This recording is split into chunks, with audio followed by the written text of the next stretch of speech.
gestire questa situazione.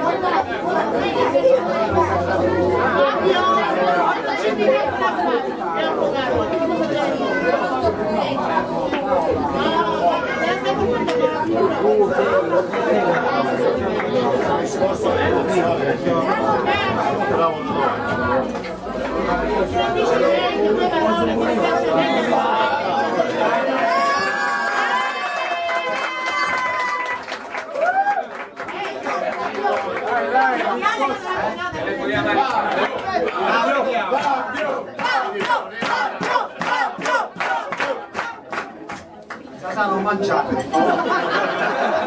Ciccio! Allora, stasera ho saputo che faccio parte del direttivo, quindi mi tocca un discorso. Allora, no niente, intanto volevo ringraziare Sasà al solito perché è stato molto gentile, ci ha fatto molto piacere. Io ero fra quelli che lo criticavo, devo essere sincero. E quindi grazie a Salvatore ho cambiato il mio opinione, la verità è questa, è giusto. Però dico, noi ringraziamo Sasà, però mi sembra giusto per la serata ringraziare il Presidente, perché grazie a lui c'è stata la possibilità di unirci, stare assieme a Paolo hanno organizzato questa serata veramente bella, e quindi un applauso del Presidente.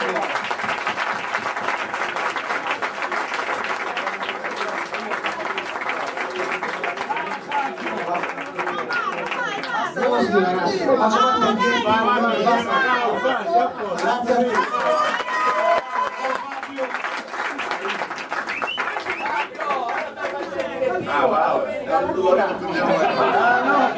Quindi va bene, ha ragione. Pensavo alle 35.